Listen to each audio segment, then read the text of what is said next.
sabe o que precisa acontecer para que um vício se mantenha, para que um relacionamento disfuncional se mantenha? Precisa de duas pessoas viciadas emocionalmente, uma alimentando o vício emocional da outra. E tem combinações que eu falo que são combinações bombásticas.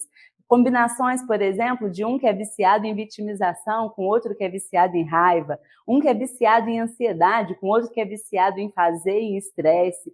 Isso acontece muito nos casamentos. E o que nós precisamos fazer? Por exemplo, uma pessoa que está acostumada a se vitimizar, ela convive com uma para alimentar aquele vício emocional dela, que é viciada em raiva, que tem explosões de raiva. E cada vez que o cônjuge tem aquela explosão de raiva, o que o primeiro faz? Ele se vitimiza, ele se inferioriza, ele fica alimentando aquele vício emocional de inferioridade que ele tem, aquela crença.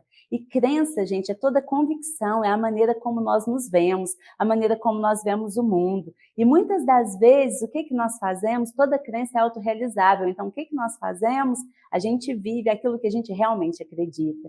E é por isso que eu falo tanto, a mudança que nós desejamos nos nossos relacionamentos está em nós e não no outro. Porque foi isso que transformou a minha vida. E é isso que eu acredito que tem poder de transformar a sua vida também. Quando você assume a autorresponsabilidade, quando você fala, não, eu não quero continuar vivendo assim. Eu tenho consciência já dos meus problemas, da vida que eu tive na minha infância. Eu tenho consciência de quais são os meus vícios, mas eu não quero continuar vivendo assim. Quando você muda, tudo à sua volta muda. Sabe o que acontece? Eu vivi isso na prática. Um relacionamento disfuncional, como eu falei, para que ele se mantenha, precisa de duas pessoas viciadas emocionalmente, um alimentando o vício do outro. É algo, é a mesma coisa de você pensar, sabe quando a gente é criança, que tem aquelas brincadeiras de criança, de ficar pirraçando um ao outro, de ficar colocando apelido, de ficar fazendo brincadeira, e aí as pessoas vão e falam assim para você, olha, não entra no jogo não, se ele não perceber que você está se sentindo provocado, ele vai parar com isso.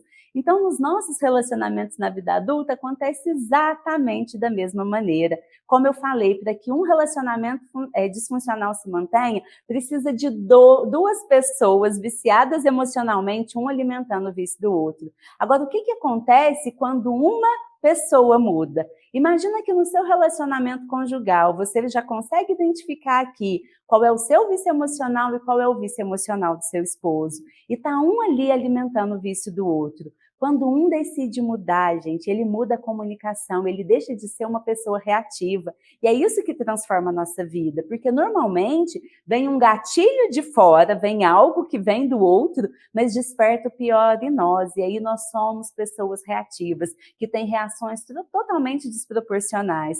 Agora, o que acontece? Imagina que você identifica qual é o seu vício, qual é o vício do seu esposo, só que diante daquele gatilho, aquilo que ele faz, já não te atinge mais, como eu falei na infância, das brincadeiras de criança, que aí um não se sente provocado, aquele que estava fazendo a brincadeira acaba parando, não é?